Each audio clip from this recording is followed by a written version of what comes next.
come on.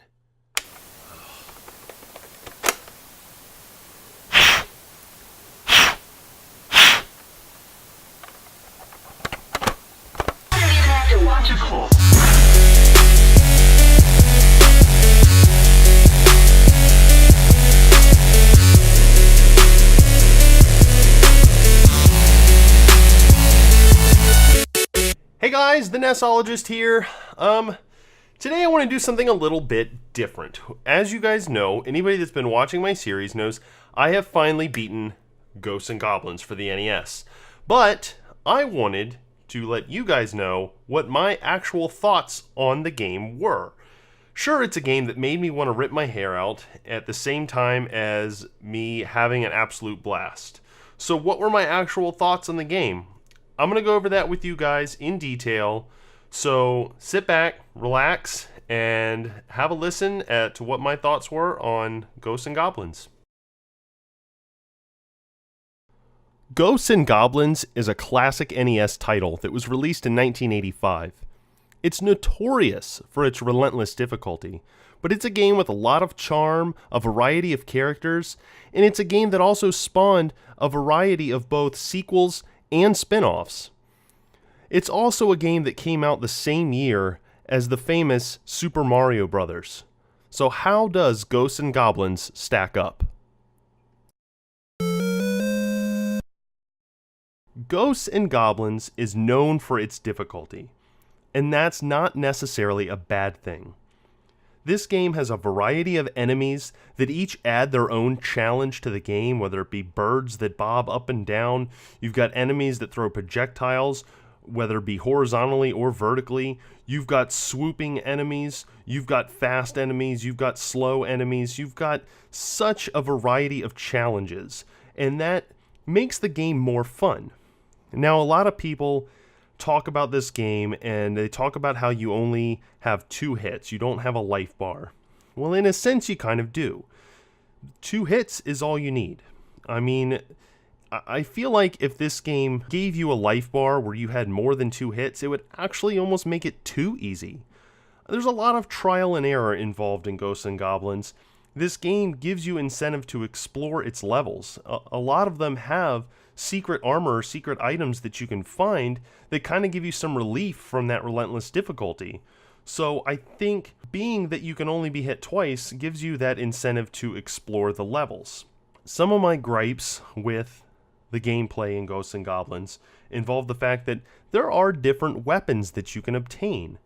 But honestly, all of them are useless. I mean, the flame weapon is too slow and it doesn't have that great of a range. The axe weapon can take out multiple enemies in one swoop, but it's super slow. It has an arcing motion, which I find to be of no benefit, and there are very few times where I need to take out more than one enemy at a time. The lance is pretty straightforward, but it doesn't take out certain enemies. It's absolutely useless against the dragon. So the only weapon that you ever find yourself needing is the knife. So really there's no purpose to having the other weapons, except that maybe you want to try to beat the game with a certain weapon just to give yourself that added challenge, if you're crazy enough to do that. The other gripe that I do have with some of the gameplay is later on in the game, there are some glitches. You get skeletons that spawn when they're not supposed to. You get demons that spawn when they're not supposed to. And that takes a game that's already difficult and almost makes it impossible at times in an unfair kind of way. And that's what takes away from the actual gameplay rather than adding to it. If it wasn't for those glitches or those couple of little things, I think this game would be absolutely brilliant in just about every way. But honestly, you know, with the weapons, if all I had was one weapon the entire game, that's not a back-breaking error. And really, most of the glitches that did happen in the game were later on, really just in the last 2 levels, I found there becoming to be some more glitches. But again, other than that, the game is absolutely fun to play, and I honestly think that the difficulty is rather fair. Graphically speaking, this game had a lot going on for a game made in 1985. Ghosts and Goblins was meant to set a mood of dark and gloomy, so you really can't compare it to games such as Super Mario Bros., which is a happy-go-lucky kind of game with bright, vivid colors. But Ghosts and Goblins had a lot of details. Details in your main character, in the enemies, in the level design. I mean, there were just a lot of little features that really made it stand out. I mean, for an NES game made in 1985, I thought it was pretty darn impressive. But the other thing that I did like about the graphics in this game were that each stage had those details, had those features, had their own colors even, that made them stand out. It was just a variety to look at. It was pleasing on the eyes, and it never was repetitive, and it never had color schemes that made you nauseous or were just blah to look at. Everything was eye-catching, and that was something that I thought was absolutely wonderful about Ghosts and Goblins, and it's a feature that earned it quite a few points in my book.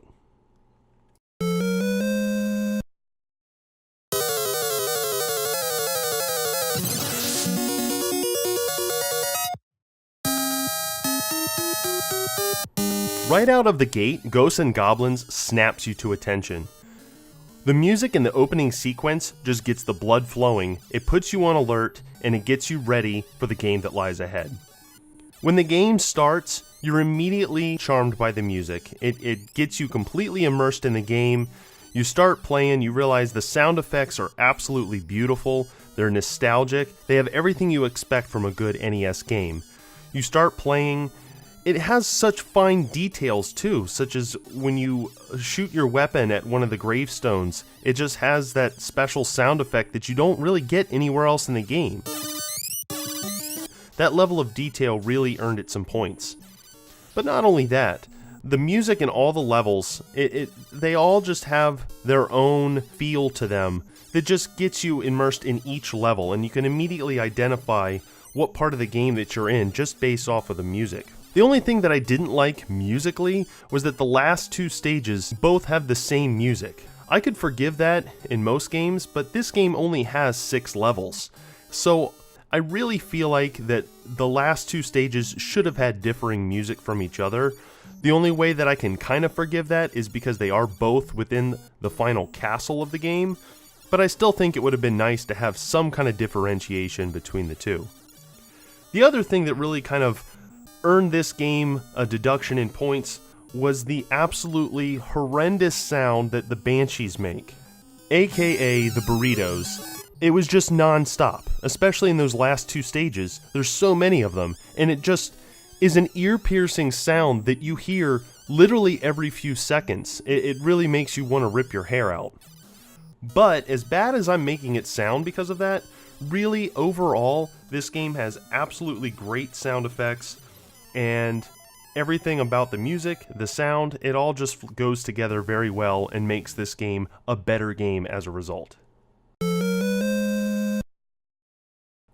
The controls in this game were really nothing that stood out. I mean, you had your jump, you had your shoot, and you had your movement, and the pause button if you needed to take a break. But really, there was just nothing that really stood out to me that made it a cut above any other game from 1985. It didn't have the precision platforming like Super Mario Bros., and some of the jumps and platforming did feel a little luggy in Ghosts and Goblins, but really there was nothing unfair, except for maybe that time I tried to use the 8-bit-do NES controller. What if this controller would cooperate? That would be awesome! That would make my life better! 8-bit-do, 8-bit-do. Hey, I'm gonna play on y'all's nostalgia and make a controller that looks like an NES controller. Oh, but it's not. I would rather be using an NES controller right now in all its box 90-degree angle glory!